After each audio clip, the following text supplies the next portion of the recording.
से जुड़ा हुआ पूरा मामला है। मालदीव सरकार ने 3 मंत्रियों को सस्पेंड कर दिया है। मरियम, माल्शा और जेहान को सस्पेंड किया गया है। मंत्रियों ने पीएम मोदी पर विवादित टिप्पणी की थी, अपमानजनक शब्दों का इस्तेमाल किया था।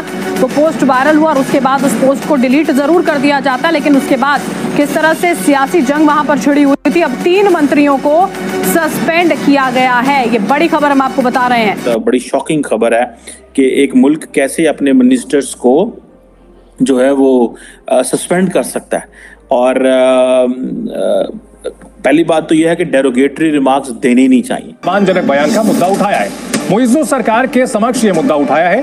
मरियम शियोना, जो कि वहां की उप मंत्री है, उन्होंने अपमानजनक बयान दिया था और इस पर ऑफिशियल इस मुद्दे को उठाया गया है। भारत सरकार की ओर से ऐतराज जताया गया है। বন্ধুরা, আপনারা তো সকলে জানেন ভারতের foreign policy tit for tat নীতি। ভারতের সাথে যেমনটা করে ঠিক ভারতও তার সাথে তেমনটাই করে। বন্ধুরা, আপনারা তো জানেন ভারত আর মালদ্বীপের সম্পর্ক আগে পর্যন্ত খুব ভালো ছিল, কেননা ভারত মালদ্বীপের উন্নতিতে সবথেকে বড় গুরুত্বপূর্ণ হাত রয়েছে। শুধু হাত বললে কম হবে, মালদ্বীপের ভেতরে ভারতের বিলিয়নস অফ ডলারের ইনভেস্টমেন্টও রয়েছে। কিন্তু যেমনটা পরিস্থিতি বদলে গেছে, এর সাথে সাথে মালদ্বীপে যখন নতুন সরকার তৈরি হয় আর ওখানকার যে রাষ্ট্রপতি তৈরি হয়েছে তার নাম হচ্ছে মোহাম্মদ মুইজ্জু, যিনি হচ্ছে একজন কট্টর ইসলামিক রাষ্ট্রপতি। উনি মালদ্বীপের লোককে ভড়কিয়ে ইন্ডিয়া আউট ক্যাম্পেইনকে পর্যন্ত চালিয়েছিল। তো এরপরে আমাদের প্রধানমন্ত্রী নরেন্দ্র মোদী লাক্ষাদ্বীপের ভিজিটও করে। সেই টুইটার পোস্ট যখন পাবলিশ করে, তো সেই টুইটার পোস্টকে দেখে মালদ্বীপের তরফ থেকে টুইটারে উল্টোপাল্টা স্টেটমেন্ট দেয়, যেটির পরে খবর এটাই আসে যে মাত্র 2 থেকে 3 ঘন্টা পরে মালদ্বীপের 3 জন মিনিস্টারকে সাসপেন্ড করে দিয়েছে মালদ্বীপের সরকারের তরফ থেকে। যেটিকে দেখে পুরো বিশ্ব অবাক, কেননা মালদ্বীপের নতুন রাষ্ট্রপতি যিনি সম্পূর্ণ চীনী সমর্থক, কিন্তু ভারতের প্রধানমন্ত্রীকে উল্টোপাল্টা স্টেটমেন্ট দেওয়ায় তিনি তাদের 3 জন মিনিস্টারকে সাসপেন্ড করেন, তা আবার মাত্র 2 থেকে 3 ঘন্টার মধ্যে। আর এটাকে দেখে শুধু পাকিস্তানি নয়, বরং পুরো বিশ্ব অবাক। মালদ্বীপের সরকার কয়েক ঘন্টার মধ্যে অ্যাকশনে চলে আসে, আর এটি ভারতের ফরেন পলিসির একটি বড় জিত বলে মনে করা হচ্ছে। তো বন্ধুরা, চলুন পুরো বিষয়টির উপর পাকিস্তানি মিডিয়া কি বলে সেটা আপনারা দেখে নিন। मोदी पर विवादित टिप्पणी से जुड़ा हुआ पूरा मामला है। मालदीव सरकार ने 3 मंत्रियों को सस्पेंड कर दिया है। मरियम, माल्शा और जेहान को सस्पेंड किया गया है। मंत्रियों ने पीएम मोदी पर विवादित टिप्पणी की थी, अपमानजनक शब्दों का इस्तेमाल किया था। तो पोस्ट वायरल हुआ और उसके बाद उस पोस्ट को डिलीट जरूर कर दिया जाता, लेकिन उसके बाद किस तरह से सियासी जंग वहां पर छिड़ी हुई थी। अब 3 मंत्रियों को सस्पेंड किया गया है। ये बड़ी खबर हम आपको बता रहे हैं। यूनियन है इंडिया की, यूनियन टेरिटरी। हाउएवर एक मालदीव जब एक सॉवरेन इंडिपेंडेंट स्टेट है called as republic of Maldives.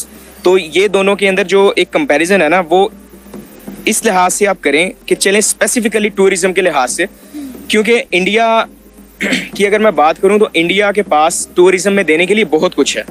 आप ये ना करें कि इंडिया के पास सिर्फ और सिर्फ एक आइलैंड निकला है तो जी लाओ अब इंडिया जो है वो टोटली टूरिज्म मॉडल पे है। सबसे पहले तो मुझे लगा ही नहीं था कि ये इंडिया है। अच्छा। सबसे पहले मैं शॉक्ड हुआ हूँ इतना कि यार बॉलीवुड स्टार जैसे शाहरुख खान, सलमान खान और भी बहुत से फेमस बॉलीवुड के स्टार्स हैं, उन्होंने भी इनकी वीडियोस शेयर की हैं। तो मैं पहले थोड़ा सा शॉक्ड होता रहा हूँ। मैं कहा यार ये लक्षद्वीप भी है। मैं कहा नहीं यार ये सोचो अगर सारे एक्टर्स जो है एक साथ मालदीव्स निकल गए। हाँ, मुझे यही लगा। मैंने कहा आई थिंक ये ना मालदीव गए हैं, वहाँ पे ना उनका कोई शूटिंग हो रही है, उनकी कोई मूवी लगता है, कोई हैवी प्रोजेक्ट होने वाला। अगर आपको मौका मिले कभी इंडिया जाने का तो आप तो बिल्कुल नहीं जाना चाहेंगे, क्योंकि आपने स्टार्ट में ही बोल दिया। एग्जैक्टली, मैं कभी नहीं जाऊँगा। अगर मुझे मौका मिले तो मैं इंटरनेशनल लेवल पे अगर विजिट करना चाहूँगा तो वो, या मेरा एक ड्रीम है, मेरी एक ख्वाहिश है कनाडा, यूएसए। और इंडिया से क्या मसला है? इंडिया से मसाइल शुरू से ही अच्छे नहीं है, हमारे ताल्लुकात अच्छे नहीं है, लेकिन इंडिया तो सियासतदानों के नहीं है ना, वो तो सियासतदानों के मसले। अवाम को अवाम से क्या मसला है?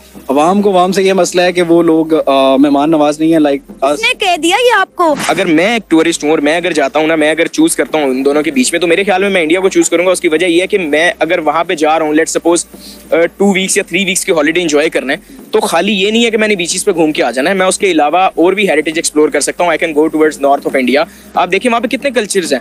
वहाँ पे आपके पास नॉर्थ इंडिया में अलग कल्चर है, साउथ इंडिया में अलग कल्चर है, बंगाल की तरफ अलग कल्चर है, नागालैंड की तरफ अलग कल्चर है। तो इतना मल्टी कल्चरल और डाइवर्सिफाइड इंडिया है, तो मेरे ख्याल में तो टूरिस्ट जो हैं वो ज्यादा प्रेफर करेंगे इंडिया को एज कम्पेयर टू मालदीव। अब देख लीजिएगा क्या होगा, मालदीव हो गया ठप। उसका फट्टा बैठ गया। अब इन्होंने उधर जाना है, उधर जाके अपना ईच एंड एवरीथिंग, अपना सारा मूवीज भी देखना वहां पे ही बनेंगी। जैसे लोग जाते थे बॉलीवुड के स्टार मालदीव पे जाके कोई ना कोई शूट कर रहे होते थे, बट अब मालदीव का इंडियंस ने बायकॉट करना शुरू कर दिया। उन्होंने कहा बायकॉट मालदीव्स और ये हमें विजिट करना चाहिए लक्षद्वीप। ऑब्वियसली मतलब कि लोग विजिट करना भी चाहेंगे, लेकिन अगर मेरी प्रेफरेंस की बात हो तो मैं बिल्कुल नहीं विजिट करना चाहूंगा, क्योंकि मेरी बचपन से ही एक मतलब कि एक वो माइंडसेट बना हुआ है कि नहीं, इंडिया से नफरत ही करनी है। इंडिया दुश्मन मुल्क, इंडिया दुश्मन मुल्क है। यही तो हमारी गलती है कि हमने बचपन से हमारे दिमागों में भी, और हमारे बच्चे जो अब हमारा फ्यूचर होंगे उनके दिमागों में भी हमने अपनी किताबों के जरिए ये भर दिया हुआ है कि इंडिया हमारा दुश्मन मुल्क है, इंडिया से नफरत करो, और ये बहुत गलत बात है। ये चीज नहीं होनी चाहिए। अब देखें ना कि आपने अपना माइंडसेट बता दिया कि बचपन से मेरे दिमाग में ये चीज है कि भाई इंडिया दुश्मन मुल्क है, इंडिया से नफरत करो। तो आप माशाल्लाह वेल एजुकेट पर्सन है, इतने बाशाऊर होने के बाद भी अगर आपका नजरिया नहीं बदला तो हम अपने आने वाली नस्लों का नजरिया कैसे बदलेंगे? तो ये बड़ी एक डेवलपमेंट है कि मालदीव के 3 मिनिस्टर जो हैं उनको सस्पेंड कर दिया गया है। एक का नाम है मरियम शुइना, दूसरी का नाम है मालशा शरीफ और महजूम माजिद। एक और मिनिस्टर हैं आई थिंक हसन ज़िहान, उनका नाम भी इन चीज़ों में आता है कि ये जो मिनिस्टर्स थे ये रिस्पॉन्सिबल थे बिकॉज इन्होंने प्राइम मिनिस्टर मोदी के बारे में और भारत के बारे में कुछ डेरोगेटरी रिमार्क्स जो थे वो दिए थे।